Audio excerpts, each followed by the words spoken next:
Hey, once I want to talk about what I think the A7 Lite is worth it or not here, if it's worth it or not here.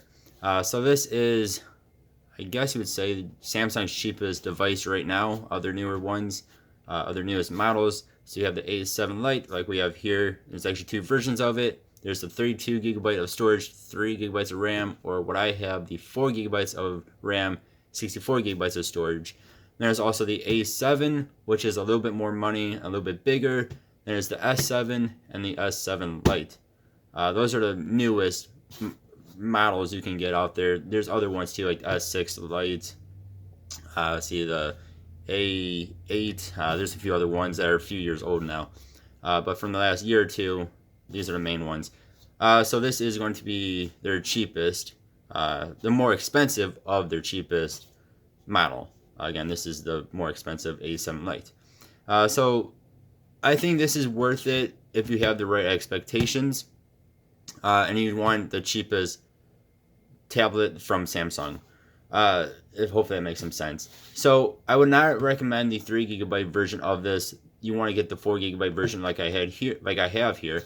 I had the 3 gigabyte version and I returned it and bought this one. This one's just a bit better. It costs about, in the US, it costs about $40 more for this upgrade version. I would say it is worth it. It's just going to give you a better experience overall with that extra gig of RAM and also more storage. You can expand that storage with a micro SD card if you want to or need to. That of course goes for any of the A7 Lites. But this is definitely going to be your better bet, your best bet for the A7 Lite. So this is a tablet that is going to be for people that just want basic tablet needs. See, you like the size of it. It is about 8.7 or so inches in size. So it's nice and small for the most part. It's a pretty small tablet. This is going to be for people that just want basic, web searching. So we'll do a quick web search here. We'll just go to a quick site. You don't care, it's going to take a couple more seconds for this to load in websites and stuff like that. Of course, you can also go to the desktop site here.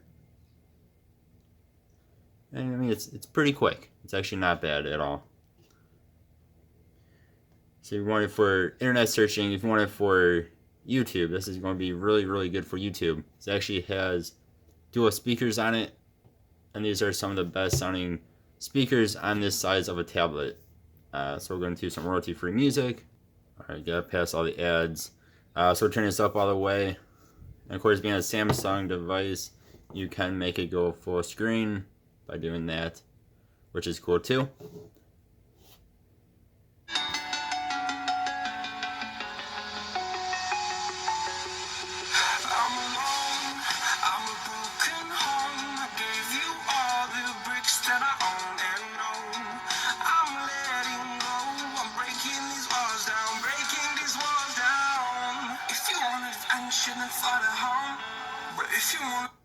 So again, for this size of a device, it's actually pretty dang loud, and it's actually pretty good sounding.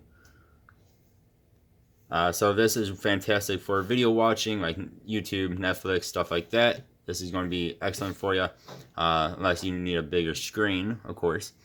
This can do some games. Going to some Roblox real fast here. You do games on like lower settings though. You're not going to be able to play, of course, in high graphics or like ultra graphics or anything like that. But in low graphics, maybe medium graphics, depending on the game, this will be just fine. Again, it's going to take a few seconds for it to load in. It's not going to be as fast as even say the A7, especially not as fast as the S7 or S7 Plus. One thing you will notice though is it is a fingerprint magnet. Can't really control that because I'm touching it all the time. But this thing is a fingerprint magnet.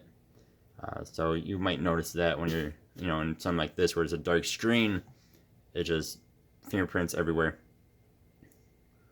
So we're playing some Roblox Pet Simulator here.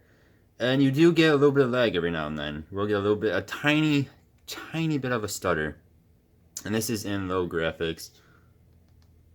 So this is one of my favorite games in here, Pet Simulator. course, this is just like the starting world, so my pets destroy everything in here super fast. As I said, you might notice a little bit of lag when you're playing these games. Nothing that's gonna probably, at least it doesn't interrupt me. It's nothing like, oh no, I cannot play this because of this lag. It's nothing like that. But there is a tiny bit of lag in games, depending on what game you're playing too, of course. And again, it's going to take a few seconds longer than other tablets, more expensive tablets will take.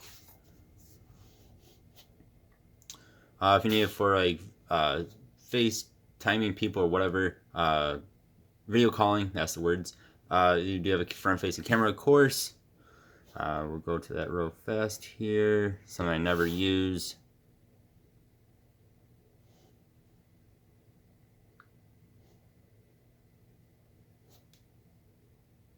So, I mean, it looks better in real life than you guys will see there. But it's not bad. I mean, you can definitely do it. So, I mean, for a budget tablet, this thing is not bad. I guess my problem with this device, though, is that for not much more money, you can get yourself the A7. Unless this is on sale, and the A7 is not on sale. Like right now, this is down to $130 for the more expensive one, whereas the A7 is at $230. So $100 difference, this is probably going to be the better bet. If they're both at normal price, which this is normally $200 here in the US, and again, the A7 is $230, the A7 is definitely the better tablet for that extra little bit of money. Or wait for the A7 to go on sale. So it goes on sale like all the time, down to I think around $200 or cheaper. That is going to be a better tablet as well. And then on top of that, you also have other tablets in this price range. You have like the Lenovo. I mean, there's a whole bunch of them, especially on Amazon, for that around $200 or cheaper range. You also have the Amazon Fire tablets, which I personally really love those tablets. You can get the 10 Plus for I think it's $180 in the US, or cheaper when they go on sale, because again, they go on sale all the time. You can get the Amazon Fire HD 8 Plus for like $110 normal price, or less than $100 when it goes on sale. And that is pretty close to what this is. This is a bit better device, but that actually can play games a little bit better, which is weird. So there are other tablets in or around the same price range as what this costs, which are going to be better tablets than what this is. That is my one problem with this guy.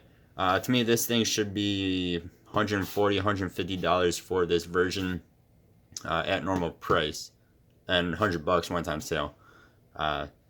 But if you guys really want Samsung device and this form factor, the size, this is not a bad device. I just think for a bit more money, you can get yourself the A7. Or for about the same price, actually a little bit cheaper, you can get yourself the HD 10 Plus from Amazon. And that is very comparable to what this is. So you guys let me know what you think, though. Again, I think it's worth it if you just want a basic tablet and you can get this thing on sale. Otherwise, not really that worth it. Again, you guys let me know what you think. As always, I appreciate you. Hope you all have a good one. Goodbye.